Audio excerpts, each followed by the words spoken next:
Do you deal with hard to manage employees? Do you deal with tradespeople? Are you in the construction industry? Are you likely to make the following statement? You can't find good tradespeople these days. You pay top quality wages and yet, 5 or 10 people don't show up when they're supposed to.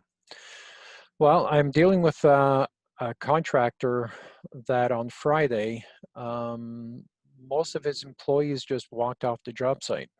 This is a small to medium-sized contractor, and when you have 30 employees just put down their tools and say, I've got plans, you know, this was supposed to be a small job, and I've got plans, and I got to go.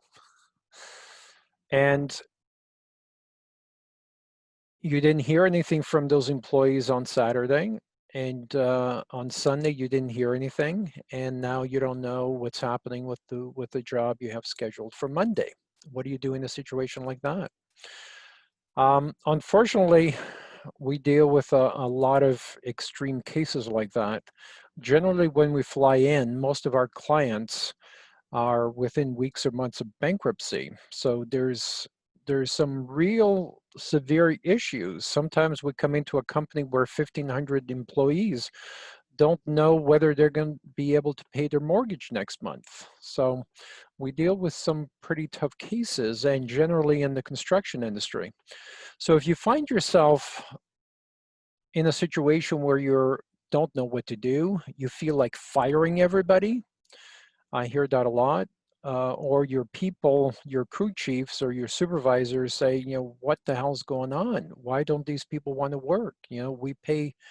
We pay higher than industry wages, yet these babies just don't care, and they can get subsidies by staying home, and they don't want to work. They're not motivated. So what do you do? What do you do in a situation like that? And chances are you've been dealing with that situation for 5, 10, 15, sometimes 20 years. And if you keep dealing with the same situation, it generally means you're dealing with a symptom and you haven't solved the root cause of the problem. Even though you may think you're a great boss, maybe you're not. With all due respect, maybe you're not. When was the last time you had an outsider's perspective in your business? And that's exactly what we're doing. I'm getting ready to fly into that situation that I mentioned before. And we had been in that company before. And even though the owner and the supervisors and the management staff all seem like lovely people, there is underlying issues that they can't see. Culture is not something that happens on its own. Culture, either good culture, bad culture, toxic culture, whatever it is, generally happens by design or lack of effort or attitude or different things. And I know this is hard to hear because, Leo, what the hell are you talking about? I care about my business. I care about my employees. I really care about them. But if you've ever said, I feel like firing these assholes, or if you've even thought of that, you never said it. You never said it to me. You never said it to your secretary. You never said it to your wife. You never said it to your neighbor. You just thought that thought. 85% of our communication is our body language. Just thinking that, just having the corners of your mouth turned down a little bit, betrays you. Your body language betrays you. And your employees, even though you didn't say it, they can read it. They understand your body language. So we are creating these toxic environments. I know this is hard to hear, but I've been doing my job now for 39 years. Very rarely do I go into a company. Actually, I can't even remember a company that I've walked into and I say, we got to fire these people. These people are just useless. Very rare. I mean, there might be 2 or 3% of the workforce, but never the entire workforce. Never, never, absolutely never. But, and yet each time that I fly in, I hear a lot of contractors or business owners saying, you know, I wish I could just fire everybody and start from scratch, right? So if you are likely to make that statement, then trust me when I say it's not them. It's not 100% them. The problem the problem probably originates with you. And whether it's you know, you might be a great guy 99% of the time, you lose your temper once a year, that's it, right? They don't remember the 99% of the time you were a great guy, or how many times you take them to paintball, or how many times you take them to Swiss Chalet or Harvey's, or you take them out for dinner, or you barbecues in your backyard and swimming outings, and the time you rented cottages, and the time you take them to baseball games and all that. That's all forgotten the one time you raise your voice, the one time you have the wrong attitude, the wrong time, or the one time you discipline someone, that's what they remember. And you got to understand that if you're the business owner, you're not the disciplinary. You're not. The business owner has to be a diplomat. It has to be the system or your system that disciplines. If someone is out of control, out of hand, has a temper or whatever it is, it cannot be the business owner who disciplines. So I know this is hard to hear, but we've designed over 1,000 companies. You know, we've had 2 failures in 39 years. If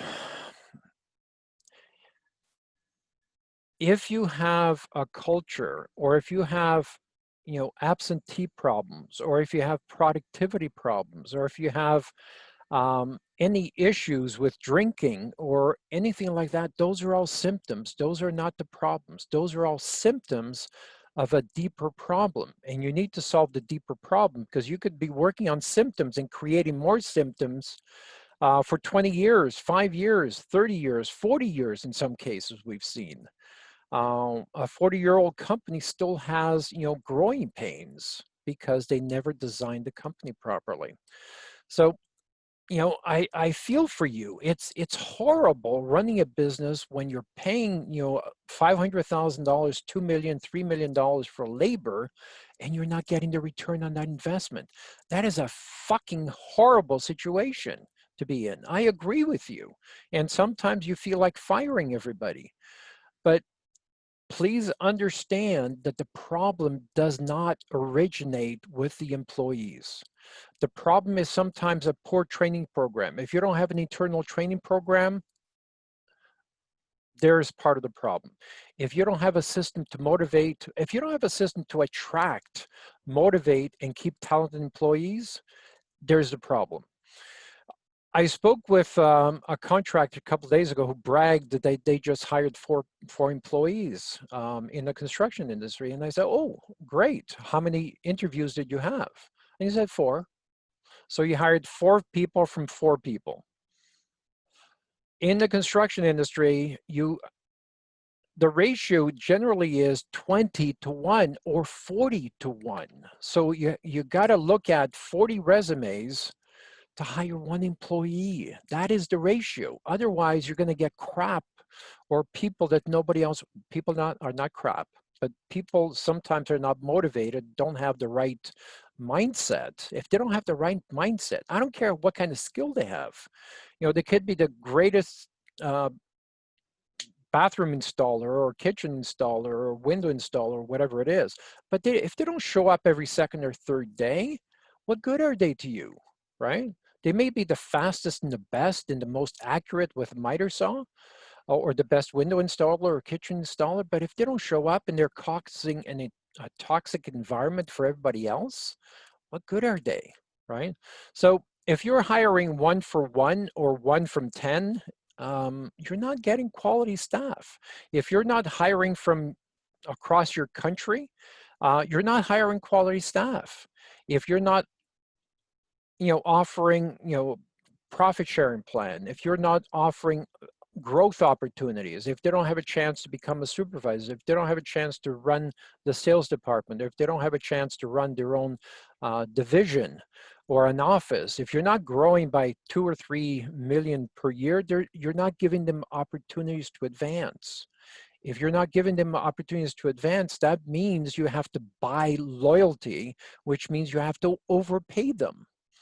So I know these things are hard to hear, but unless you start fixing some of these things, you're going to be dealing with the same problems 20 years from now. So solve the problems. If you want some help, I'll offer my services free of charge. I'll give you whatever advice that I can give you over the phone, and guide you in any direction, or even help you hire quality people. If you hire a quality supervisor, I will help you free of charge hire you a quality crew chief. The crew chief now can bring in the proper culture of the people that he works with, right? And get motivation, get productivity up. Then you can start replacing some of these people with quality people.